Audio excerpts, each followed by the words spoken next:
नमस्कार दोस्तों, स्वागत है आपका अपने YouTube चैनल उत्तराखंड एजुकेशन में। तो दोस्तों, हम हर रोज़ की भांति आज फिर आपके लिए उत्तराखंड से कुछ महत्वपूर्ण प्रश्न उत्तर लेके आए हैं। और दोस्तों, हमारा प्रयास यही रहता है कि आपको हमारी हर एक वीडियो से एग्जाम में एक या दो प्रश्न देखने को जरूर मिले। तो दोस्तों, हम अपनी वीडियो में उसी लेवल के प्रश्न लेके आते हैं जिनकी संभावना परीक्षा में आने की ज़्यादा होती है। तो दोस्तों, वीडियो को स्टार्ट करने से पहले आपको बताना चाहूँगा कि दोस्तों, जो हमारा आयोग होते हैं, अधीनस्थ आयोग हो गया, ठीक है, जो हमारे आयोग होते हैं दोस्तों, किसी भी परीक्षा की, ठीक है दोस्तों, किसी भी फॉर्म की जो डेट होती है दोस्तों, 18 वर्ष से कम क्यों नहीं रखी गई है। क्योंकि दोस्तों, 18 वर्ष का जो बच्चा होता है वो बच्चा नहीं रहता, वो अभ्यर्थी बन जाता है, ठीक है दोस्तों। और 18 वर्ष की आयु में हमें इतनी समझ हो जाती है कि हमारे लिए क्या सही है और क्या गलत है। और दोस्तों, अगर नहीं होती तो इतनी समझ होनी चाहिए अगर हम मनुष्य हैं। क्योंकि दोस्तों, 18 से 24 साल की एज तक ही हम जो चाहते हैं वो कर सकते हैं। क्योंकि दोस्तों, उस समय हमारे शरीर में पावर की, मानसिकता की, सोच की, विचार की और दोस्तों सहनशीलता की सभी जो है पावर बहुत ज़्यादा होती हैं। तो दोस्तों, उस समय हम जो चाहे दृढ़ संकल्प ले सकते हैं और जिस भी क्षेत्र में जाना चाहे हम जा सकते हैं। तो दोस्तों, इसी कारण से जो है हमारे आयोग हो गए, ठीक है, जैसे निर्वाचन आयोग हो गया, तो हमें वोट करने का अधिकार भी 18 वर्ष की आयु से पहले नहीं है। क्योंकि दोस्तों, हम उससे पहले हमें पता नहीं रहता है, इतनी हमारी सोच परिपक्व नहीं होती कि हम किसी भी विषय में चुनाव कर सकें। तो दोस्तों, हमारी एज ही निर्भर करती है। और दोस्तों, सही गलत का हमें पता इसी उम्र में पता चल जाता है। और दोस्तों, जिन भी बच्चों को अभी तक यह नहीं पता कि उन्हें भविष्य में क्या करना है और क्या नहीं, तो उनके लिए बहुत ही खेद है दोस्तों, ऐसे बच्चों के जिन्हें अब तक नहीं पता कि उन्हें भविष्य में क्या करना है। तो वीडियो को ज़्यादा लंबी ना करते हुए स्टार्ट करते हैं। आज का हमारा पहला प्रश्न है, राज्य की सर्वाधिक क्षमता वाली कृत्रिम झील कौन सी है। तो राज्य की सर्वाधिक क्षमता वाली कृत्रिम झील है हमारी कोठार झील, ठीक है। कोठार झील जो है राज्य की सर्वाधिक क्षमता वाली कृत्रिम झील है। और प्यारे साथियों, यह हमारे अल्मोड़ा में स्थित है, ठीक है। कृत्रिम झील जो है यह हमारी अल्मोड़ा में स्थित है। अगला हमारा प्रश्न है, उत्तराखंड के पवित्र धाम केदार धाम किस देवता का मंदिर है। तो दोस्तों, जो हमारा केदार धाम है यह भगवान शिव का मंदिर है, ठीक है। भगवान शिव का बड़ा ही नॉर्मल सा प्रश्न है, आप सभी को पता होना चाहिए। लेकिन कुछ हमारे बच्चे हैं जो नए जुड़े हैं दोस्तों, सभी को पता नहीं रहता है। सभी को उंगली पकड़कर हम सही रास्ते तक ले जाएं, यह हमारा दोस्तों प्रयास रहेगा। तो हमसे जुड़े रहें, ठीक है। सभी वीडियो अपना अच्छे से देखें दोस्तों, सभी में अच्छे अच्छे प्रश्न दिए गए हैं। अदर जितने पार्ट हैं सबको देखें। तो प्यारे साथी, जो हमारा उत्तराखंड का पवित्र धाम है केदार धाम, यह भगवान शिव जी का धाम है। और दोस्तों, यह जो है यहाँ पर हमारे 4 धाम है राज्य में, बद्री धाम, गंगोत्री, यमुनोत्री और केदार, ठीक है। और दोस्तों, परीक्षा में यह भी आ गया था कि राज्य का सर्वाधिक ऊंचाई वाला धाम कौन सा है, तो यह हमारा केदार धाम ही है, ठीक है। केदार धाम राज्य का सर्वाधिक ऊंचाई वाला धाम है।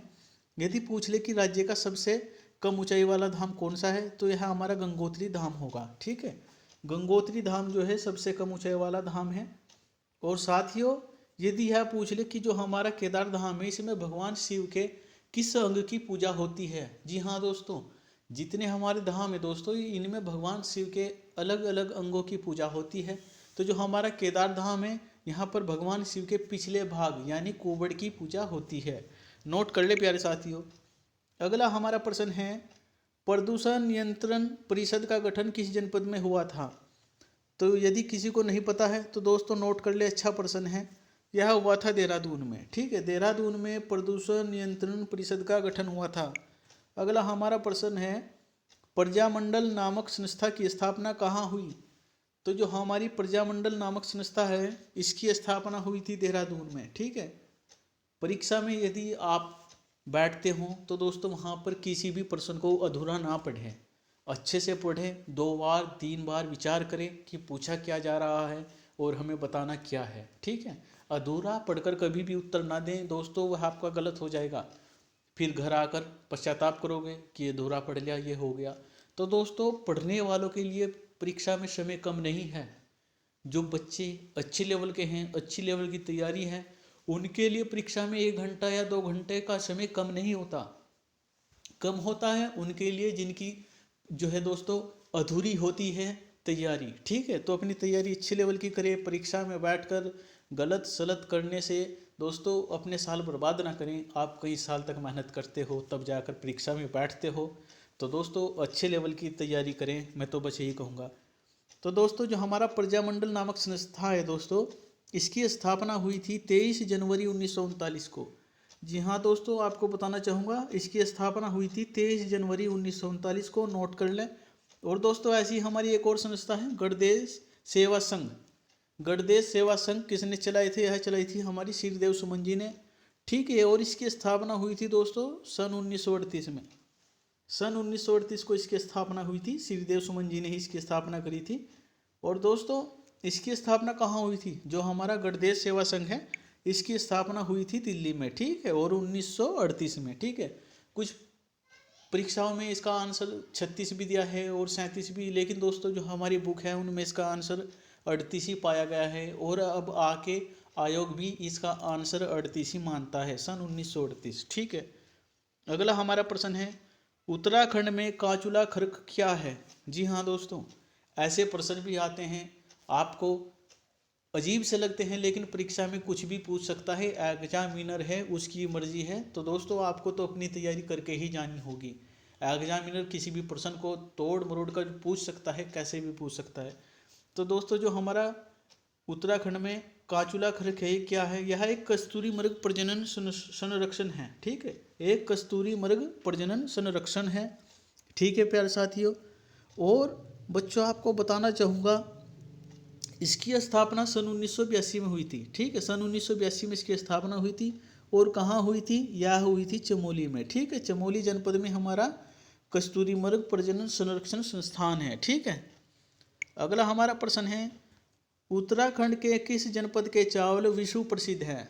तो दोस्तों यहाँ है हमारे देहरादून के, देहरादून जनपद के चावल जो है दोस्तों विश्व प्रसिद्ध है। और प्यारे साथियों आपको बताना चाहूँगा कि राज्य की प्रमुख फसलें कौन सी हैं? तो दोस्तों राज्य में सर्वाधिक फसल कौन सी होती है? तो दोस्तों पहली होती है हमारी गेहूँ, ठीक है, फिर होती है चावल और फिर है गन्ना। और दोस्तों आपको बताना चाहूँगा कि जो चावल गेहूँ और गन्ना है दोस्तों, इनमें सर्वाधिक उत्पादन हमारा उधम सिंह नगर करता है। जी हाँ दोस्तों, गेहूँ चावल और गन्ना में दोस्तों हमारा प्रथम स्थान उधम सिंह नगर रखता है दोस्तों। यहाँ पर यह फसलें जो है सर्वाधिक मात्रा में होती है, ठीक है। अगला हमारा प्रश्न है संस्कृत साहित्य में किस नगर का नाम मायापुरी है? तो यह है हमारा हरिद्वार, ठीक है, हरिद्वार जनपद का जो है नाम दोस्तों जो हमारा संस्कृत साहित्य है इसमें मायापुरी है। और दोस्तों हरिद्वार को जिला कब बनाया गया था? यह बनाया गया था सन 1988 में, ठीक है, सन 1988 में से जिला बनाया गया था। और सन 2000 में उत्तराखंड में जोड़ा गया था, ठीक है, सन 2000 में उत्तराखंड में जोड़ा गया था हमारे हरिद्वार जनपद को, ठीक है। अगला हमारा प्रश्न है सर्वाधिक ऊंचाई पर पाया जाने वाला पुष्प कौन सा है? तो दोस्तों यह है हमारा फेन कमल, ठीक है, फेन कमल जो है दोस्तों सर्वाधिक ऊंचाई पर पाया जाता है, ठीक है। और प्यारे साथियों यह ब्रह्म कमल की ही एक प्रजाति है। जी हाँ दोस्तों, फेन कमल जो है ब्रह्म कमल की ही एक प्रजाति है, परंतु दोस्तों यह सभी पुष्पों में सर्वाधिक ऊंचाई पर पाया जाने वाला पुष्प है, ठीक है। अगला हमारा प्रश्न है उत्तराखंड में कितने प्रकार के नदी समूह हैं? तो दोस्तों उत्तराखंड में 4 प्रकार के नदी समूह हैं, ठीक है। अगला हमारा प्रश्न है और बेहतरीन प्रश्न है दोस्तों सभी, ठीक है, देवर भाभी के प्रेम के नाम पर गीत में नृत्य कौन सा है? तो दोस्तों यह है हमारा बो सरोला, ठीक है, बो सरोला दोस्तों एक नृत्य है जो भाभी और देवर के प्रेम को दर्शाता है, ठीक है। अगला हमारा प्रश्न है राज्य में दूसरे राज्यों द्वारा या केंद्र द्वारा स्थापित जल विद्युत परियोजना से रॉयल्टी के रूप में कितने प्रतिशत विद्युत दी जाती है? तो दोस्तों यह दी जाती है हमारे 12%, ठीक है। हमारे राज्य को जो है दोस्तों दूसरे राज्यों या केंद्र सरकार की ओर से जो विद्युत दी जाती है दोस्तों रॉयल्टी के रूप में, तो यह 12% दी जाती है, ठीक है, 12%। अगला हमारा प्रश्न है उत्तराखंड अक्षय ऊर्जा विकास प्राधिकरण के मुख्यालय किस जनपद में स्थित है? तो जो हमारा उत्तराखंड अक्षय ऊर्जा है दोस्तों विकास प्राधिकरण है, इसका जो है दोस्तों मुख्यालय हमारा अल्मोड़ा में है, ठीक है, यानी उरेडा, आप जानते ही होंगे। इसका मुख्यालय जो है दोस्तों हमारे अल्मोड़ा में है। और प्यारे साथियों आपको बताना चाहूँगा इसकी स्थापना हुई थी सन 2001 में। जी हाँ, सन 2001 में हमारे उरेडा की स्थापना हुई थी। परीक्षा में पूछा भी गया है और आगे भी आ सकता है, आपको पता होना चाहिए। ठीक है, अगला हमारा प्रश्न है, महात्मा गांधी ने अनासक्ति योग टीका कहाँ लिखी थी? वेरी इंपॉर्टेंट प्रश्न है।